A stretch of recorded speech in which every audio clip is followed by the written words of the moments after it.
Teeka Ballas of F Magazine, and I am reviewing The Harlem Street Singer, the story of Rev Gary Davis. The person here who is also reviewing the film did not want to be seen on film, and didn't want to be heard on film, and didn't want to be mentioned because they're kind of shy. But their quote is, "This is as good a documentary on Rev Gary Davis as can be." And it's great footage, and I second that. Totally great footage. Impressive. Rev Gary Davis was born in 1896, lived for 76 years, and it's amazing the quality of footage that they have. Rev Gary Davis was born blind. He taught himself to play guitar. He lived in absolute poverty, and what he was able to do for himself and what he was able to create on the guitar is tremendous. In fact, when I was watching it, at first I was thinking, he's pretty good. He said that it takes 2 hands to play piano and 3 hands to play guitar, so that kind of gives you an idea of how he played his guitar. His thumb was also a hand in making the sounds, and he slapped that baby, and he snapped and clapped and wrote just tremendous songs.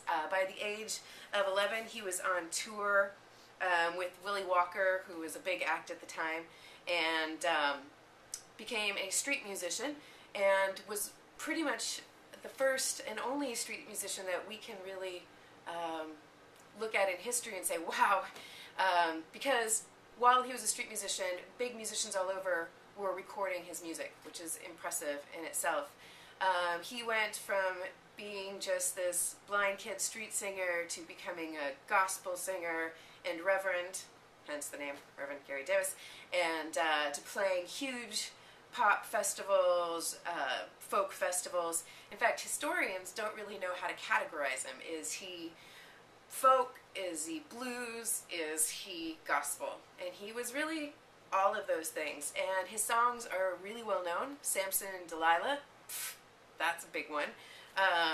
Cocaine Blues, Candyman, like all of these huge songs. And he raised himself up to this point in life where he was doing okay for himself, and he was teaching guitar lessons, and it's so impressive, the vast array of well-known musicians who took lessons from him as a kid, and or as kids, and he had a huge impact on people's lives. It's a great documentary. Huge thumbs up from both of us. I think my silent partner here said what was really impressive about it is that there was no spin on it. It's not like this big, agenda-forming film. It's pretty straightforward documentary, like what you'd see on PBS, but really well put together. And he said, that's what I want to see if I want to see a movie about a legend. And he is a legend that unfortunately a lot of us don't know his name. We should know his name. And thus, it's an educational film. Who doesn't want to be a little bit smarter? And so yes,